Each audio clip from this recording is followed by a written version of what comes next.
Welcome to The Art of Show, where we feature the people who are creating amazing stories for kids. Join us as we chat with children's book illustrators and authors, storyboardists, animators, and more. Now, their art might be for kids, but aren't we all just kids at heart? Here's your host, Brandon. All right, what is up, guys? Welcome back to The Art of Show. This is episode 11. We're hanging out with illustrator Micheal Slack today, an amazing illustrator, and he's actually the illustrator of Pirasaurs. So we had Josh Funk on the episode, on the podcast a couple episodes ago, and so he's actually the illustrator on it. And in that interview, Josh actually talked about how Micheal added some elements that he never would have thought of. So we actually dive into that. If you've ever wondered what the author/illustrator relationship is like, we get interviews from both of them, so you guys can check that out. But before we dive into this interview, chat with you guys a little bit about the podcast. Thank you guys so much for all your support. It's been a blast to put out. This is the last one of 2016. This started as an experiment. And man, it's been a ton of fun to do. Got to talk with a Caldecott winner, with Dan Santat. I've talked with people at Pixar, people at Disney, animators, art directors, as well as tons of authors and illustrators. And what's really cool is I love to hear folks' stories and how they got into what they're doing. And it's kind of crazy because people come from all different places. Some folks, maybe they've gone to Savannah School of Art and Design, like Jen Ely, who's visual development. She's done some stuff with Leica. She goes to school for it, and then she starts, or maybe it's like Cale Atkinson, who's up in Canada, great picture book illustrator and author, and he just does it freelance his whole life. And so he just got into it like that. And maybe it's folks that started on Pocahontas at Disney, like Andy Harkness, who actually hasn't come out yet. He's coming out in a couple of weeks. But folks have all these different paths, and it's fun to find this path and see the art and really the story behind their art, which is really what we're trying to get at on this show. So Micheal's got a great story as well.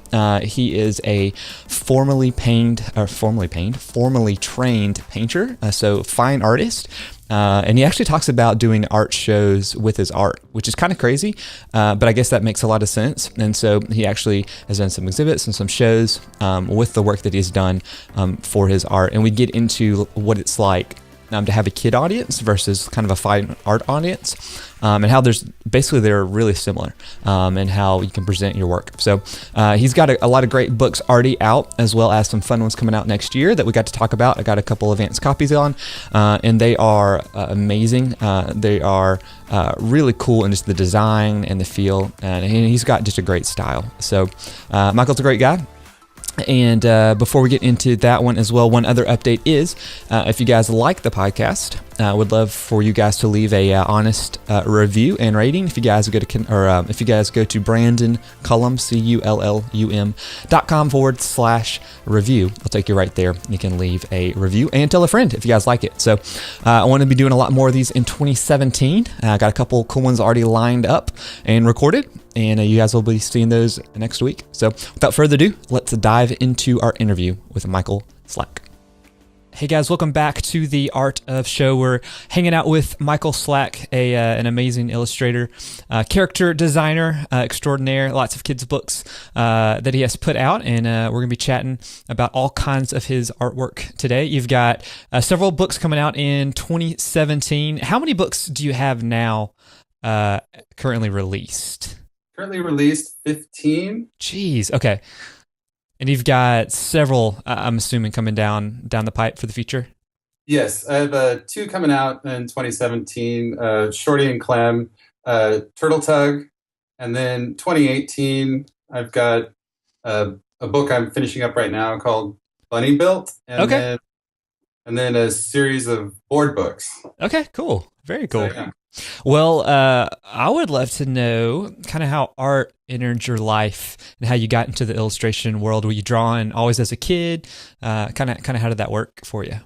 Yeah, I drew as a kid, and I sort of taught myself how to draw by sort of copying stuff out of like comics. Yeah. What were some of your favorite comics? Yeah, what's that? What were some of your favorite comics? Well, I loved like comic strips, so Okay. Garfield, Bloom County. So yeah, I just would sort of copy the characters. As far as then in high school, I kind of stopped doing artwork for a while, and then in high school I picked it back up again, and that's where I sort of learned that like I had some talent and that's where I would want to go. Yeah, yeah. Did you go to school for art or illustration, or are you basically all self-taught? Well, in college, I was like wondering, I didn't know whether to do illustration or fine art. And then one of my mentors suggested that I go into a fine art program because it's essentially the same principles apply to creating a painting as, applies to, creating an image for a picture book or for an illustrated image. So I did that. And I went from painting small trompe l'oeil paintings of thumbtacks to 6x6 foot abstract oil paintings. Yeah, that's cool. So what was your major then? It was a fine arts degree in painting. So in painting. Gotcha. And was that in California? Yeah, I was at the San Francisco Art Institute. Okay, cool. Very cool. So once you graduated, was fine art, was that your career that you went into right after? No, my mother was a teacher, a kindergarten teacher. So books were always a big part of my life. And like, it was always kind of in the back of my mind, like that would be something fun to do, but I had no idea how to like get into picture books. But like after I graduated from school, the school had like a job posting board and there was like a lot of illustration jobs that would come up. And I think that a lot of people didn't apply for them because they were fine artists. Yeah, so yeah. I started getting all these like small illustration gigs right out of college. And then, I just kept working and eventually, self-published a book and that got distributed. And I just sort of learned it through, trial and error. Yeah, real cool. What was it like going from fine art to illustrations? You said if you can do fine art, then illustration's kind of part of it. But have you found that like maybe there are things that you bring to your artwork now that because you have that fine art background that you're able to rely on? Yeah, I mean, what I still show, I was showing a lot more a few years ago. But when I show now, my fine art now is sort of like my playground. So like I notice I'll start doing more personal artwork when I'm like transitioning out of I don't want to say a style, but when illustration, when I need to inject it with something new or something exciting, Gotcha. I'll sort of start doing a lot more personal artwork, and then that sort of feeds right back into the illustration work. So it's always a sort of back and forth between fine art and illustration. That's cool. Did you have an art show last night? Did I see that? Or maybe a couple nights ago on Twitter? I feel like you had posted something. Yeah, I had a few pieces at a local gallery here. I have a solo show next year in 2017 at a gallery called Roto Fugi in Chicago. Okay, cool. So I'm getting stuff ready for that and excited about that. Yeah, so yeah. We're doing like a show they wanted to do a show related to my picture books. Okay. Or related to the work that I do for kids. Right. And so it's all going to be personal artwork, but more illustrative with a kids focus and character based. So is it hard to do a show with your kids' work? Because I imagine the audiences are different. Like you're designing for a kid in mind versus kind of the fine artist community. Like what's that kind of like using the same kind of subject but for different audiences? Oh, it's kind of the same, really. I mean, It's like I'm just taking some of my fun, like the theme of the show is lovable weirdos. We are all weirdos. And so it's creating these fun sort of weirdo characters. So it's not totally outside of what Gotcha. I do. Yeah, but yeah. It's like, but they're paintings, Okay. so. That's cool. Yeah. And so, there's like maybe some characters in there as I've been working on them that are like springboarding ideas for books. So that's real cool. We'll see if any books come out of. Yeah. It's almost like that's like your incubator. It sounds like exactly. for the books that are coming out. Put it. That's Yeah. fun. Okay, so you said you self-published your first book. Is that right? What was the name of that book? It was called The Extravaganza. Okay, so what was the story of that? Because I usually don't hear of too many folks saying they self-published their first books. Usually, I found a publisher or I found an agent, but how did that work? Well, I was working, it was like right after college. And so I was working just terrible jobs, and I just didn't know how to break into illustration. So I just figured, oh, I'll just do it myself. Yeah. And so the book, it was distributed, and it, I mean, basically it ended up being like a really good portfolio piece, like it led to, I mean, it was just, I felt really sort of lucky. Like I met up with a friend of mine that was helping me publish it at a bar, and an art director from one of the local weeklies, newspapers, happened to be sitting next to us. And she said something like, "Oh, is that your book?" It's like, "Yeah." And so I ended up like getting illustration work just with her at this news weekly. And so it was, it was just really sort of a launch pad, or like launched me into like learning the process and learning, you know, learning that I really didn't want to self-publish again. Yeah, yeah. You're like, man, that's a lot of work that goes into this. That's good. All right. So then, once that first one came out, is that kind of when you got an agent and when you started working with publishers, or how did that work? That really, I started doing that. Sort of got me editorial work. I mean, I was looking at it. We sort of looking at it as like a graphic novel, okay, for kids at the time. Like, that, Mouse had just come out. And so it was sort of like, it was a black and white book, soft cover. And so, I was looking to have it distributed through comic book stores and things like that.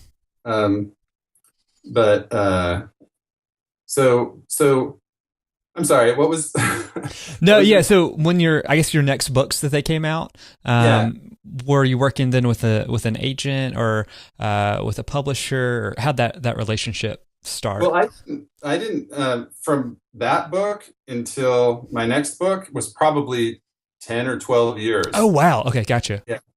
So that was like, before I even really started illustrating as a profession. Gotcha. So at what point did you start calling yourself a children's book illustrator? After my first book came out. Okay. Until then, I was more sort of a character designer, illustrator. Because before I did my Monkey Truck, which was my first, that was my first authored book. But, okay. I mean, I was mainly doing editorial work and some advertising work and character design before picture books. So character design is, all your characters are awesome, but they're also super, like, you can tell, like, you could tell you're the one who designed across the board. So you can see like, oh, I bet he designed this one. Like, you have kind of the same feel and the same style with them. But when you're going into a project, whether you've authored the book or it's a different person, kind of what's your process when you're thinking through ideas for a character or sketching them up? How does that work? Usually it's I just keep doing multiple iterations until the character presents itself. Okay. You just keep going, and then all of a sudden you'll hit on one, and it's like, oh, that's the character. Yeah. And so then it just sort of reveals itself. So I just keep doing different iterations in different ways, and that's how I come up with the characters. Have you ever had one that surprised you? Like, maybe you went into it and then with like what came out, you're like, man, I never would have thought this would have been the character from what I had to start with. Sure. Yeah. I mean, I think each one sort of surprises me, because at some point, that's why you do so many iterations, because you sort of maybe have an idea in your head of what you want it to look like, but then through the different iterations, I mean, there's little surprises. Like, you'll do like once, maybe there'll be like the eyes look really good, and you're like, okay, well, I like those eyes, so let's build around those. And it's always a surprise, I think. Yeah, yeah. Do you have a favorite, or is that like asking like a favorite child? Do you have like a favorite character? Um, I think the favorite character is always the one that's doesn't have a story yet, the one that's always coming Yeah, up. You know what I yeah, mean? So, it's like chasing that character around a yeah, bit. yeah, yeah.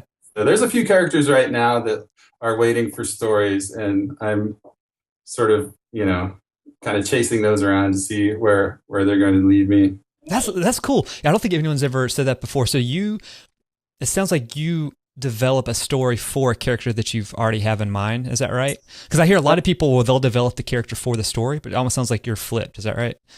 Sort of. I mean, it's like, stories just come from different places, but Right. usually for me, it'll be from a particular character. Okay. Like, I'll see, I'll be doodling something, or, be working on one character or another one project, and I'll be stuck, and then I'll just do something else. And, you know, and then, yeah, I mean, I'll live with them for a while. I'll create something and um, let the character, yeah, kind of tell me what their story is. That's cool. Yeah. That's real cool. I love Anne Lamont's Bird by Bird, which is for writers, and she talks about a lot of. I think that was the first time where I read where they talked about you're having the conversation with the character. Like I always like, man, you tell the character what to do, but she's like, no, you get a relationship with the character, and the character tells you what they want to do. So that's cool Exactly. from the illustration side of things too. Yeah. So, and I mean, that's like the part that is really surprising and magical, to me, is that, it's almost like, they're telling their own, they're telling their own story. Mm-hmm. And, once I can see it in my head, or once I can like visualize what they're going to do or who they are, it's a lot easier for me to write the story. Yeah. Yeah. So we've definitely have some folks that are illustrators that listen to the Art of Show. Do you have any practices you do each day, or kind of how do you keep that creativity in your characters? How do you keep that full to work on? Do you sketch each day? Do you have any practices like that you do? Yeah, I think it's probably personal artwork. Mm. I have a little bit of time to do whatever.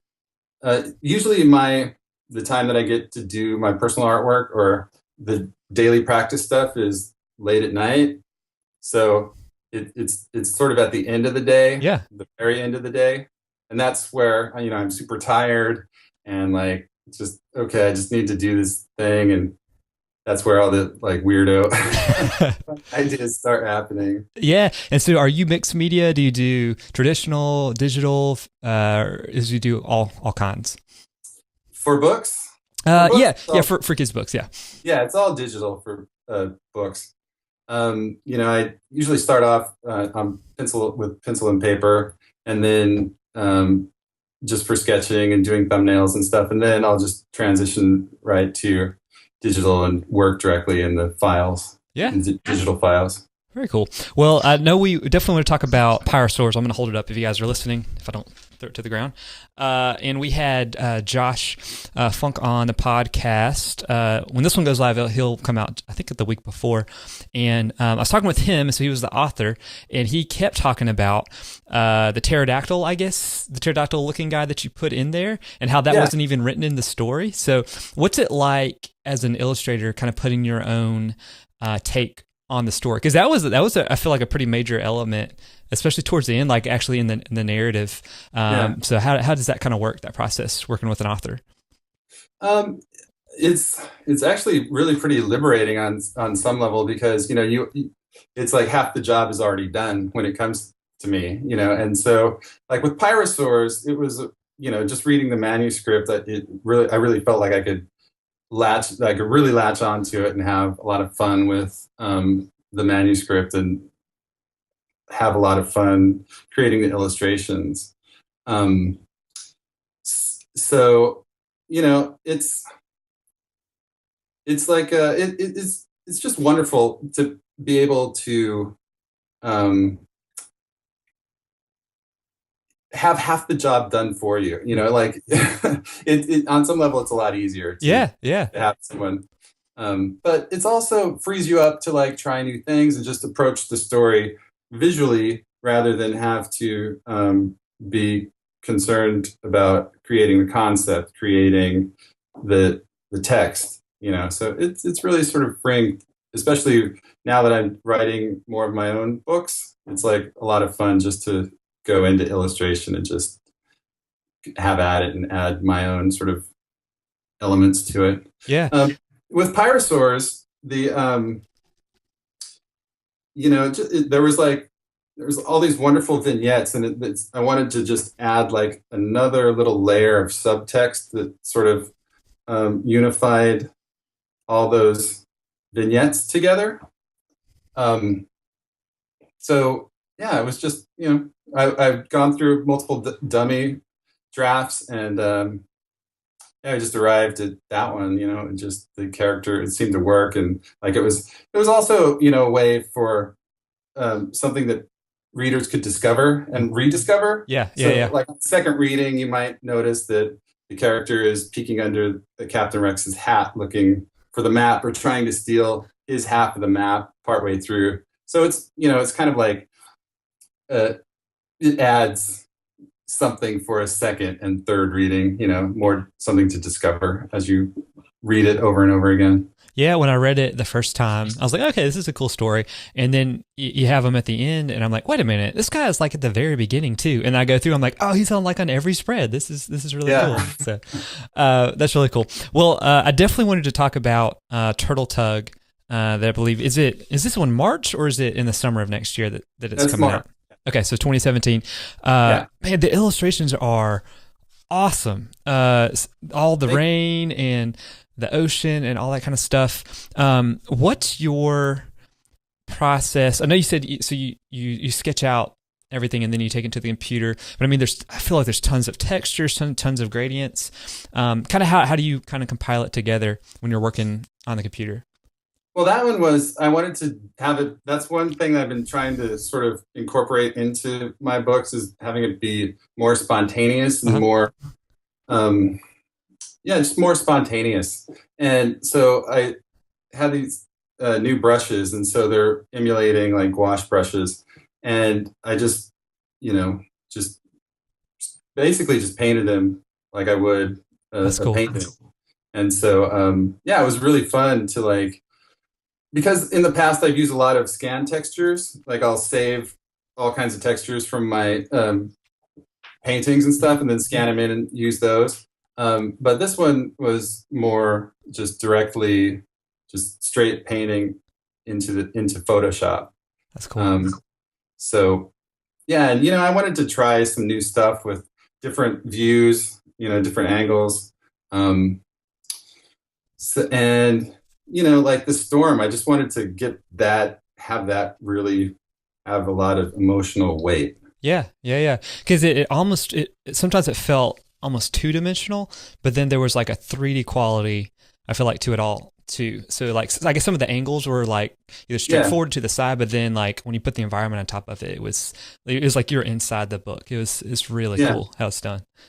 Yeah, it's kind of like, I've always sort of ridden the line between like 2D and 3D. Like I was really like flat looking art, kind of 1950s, 60s kind of flat art, but I also like just a little bit of dimensionality to it. So I've always sort of ridden the line between completely flat and, like a hint of dimensionality to my artwork. Yeah, it's so cool. I love it. And then the other one, I know it's coming out next year. You've got Shorty and Clem, and I'll read the description. It says, Shorty is not a lizard. He's a very short dinosaur. He's a shortosaurus. And then Clem is not a chicken. He's a quail, which doesn't explain his name at all, which is hilarious. And so what's it like? Because that what you wrote as well. And so when you're writing this story, and this was mainly, it felt like a conversation, go back and forth, which is super cool. The illustrations, tons of illustrations, but awesome. But what is it like when maybe you're starting with Shorty and Clem? Did you have like either the Shortosaurus or Clem, that character, in mind when you started the book, and then you kind of built the story around that? Yeah, well, it was sort of two different story or two different projects or two different characters that sort of met at some point. There, like where we live, there's a bunch of quails that live around here, and our family, my family, we jokingly called them the bobalongs, and so we would just kind of like make up goofy little stories about the bobalongs, and then I had this little dinosaur character that I'd always wanted to put in some sort of story. And I like mashing up stuff that doesn't seem like it would go together. And yeah, those two characters just sort of seemed like a fun pairing just a fun pairing of two sort of odd characters. Yeah. That's so good. Well, sweet. So some of the questions we love to ask kind of as we're wrapping up, everyone we have on. First off, do you have any kids of your own? Yeah, I have a 5-year-old daughter. Okay. So one is, what is your favorite book or kid's book as you're growing up? And then what is your daughter's favorite book now, or has been as she's been growing up? Yeah, well, my favorite book when I was a kid, like Where the Wild Things Are, just blew my mind. Like it totally led me down this monstery kind of like world. Like, yeah, just those monsters and Max in his suit. And yeah, it was like, so it just really was amazing. In picture books as an adult, like there were two books when I was first starting out. Pat the Beastie by Heinrich Drescher. Okay. And Lane Smith's Stinky Cheese Man. Yeah. Those just like, whoa, like you can create these, like, they were just irreverent, and Pat the Beastie had this wonderful monster creature in it. And just Lane Smith, his kind of like retro style was totally new. Nothing was like that. And like he used all these wonderful texture, he's still all the wonderful textures he uses. But yeah, those were, as an adult, those two books were super influential. And my daughter, her favorite book right now is the Dory Phantasmagoria series by Abby Hamlin. Okay, cool. Those are actually a family favorite right now. They were like, the other night, my wife was reading to her, and I was in here working, and I heard like just, they were just cracking up in there. Those stories are so funny and just spot on, for like capturing a kindergartner, first grader, like how they interact, and they're just wonderful stories. That's awesome. And, yeah. That's really cool. The other one, if you were to, I know you've collaborated on several projects in the kids book world, but is there someone that you would love to work with, whether it's another author or either an illustrator to collaborate with? Like, is there someone out there, or another way to ask is, are there people out there that you really look up to now that are putting out books as well? Oh yeah, gosh, that's a tough question. Is it? I think, gosh, who would I want to work with? I would love to work with Tammy Sauer again. Like we did Nugget and Fang a few years ago. And like she's just so funny. Like I would love to work with her again. Who else? I don't know. I'll just leave it at Tammy Sauer. Okay, that's great. It's awesome. Yeah, get another one coming out. Well, good stuff. Well, if folks want to keep up with you and the books that you have coming out, especially next year and in the future, any good places for folks to find you? Yeah, slackart.com. Under the book section, I've got book pages for each one of the titles, and there's free downloadable things for activities. I think one has a downloadable board game that people can download. So slackart.com, and then Twitter and Instagram. Twitter is more sort of publishing based, and Instagram, it's still publishing, but there's more of my fine artwork sort of thrown in there. So gotcha. Micheal Slackart, and for both of those. So Good stuff. And we'll link it up in the show notes for everybody that's listening along. So thank you so much for hanging out with me, taking a little bit of time. I guess is it in the morning? I guess it is still over where you're at. So yeah, it's 30. Good stuff. Well, I appreciate the time. It was a blast chatting. Cool. All right. Thanks so you. much.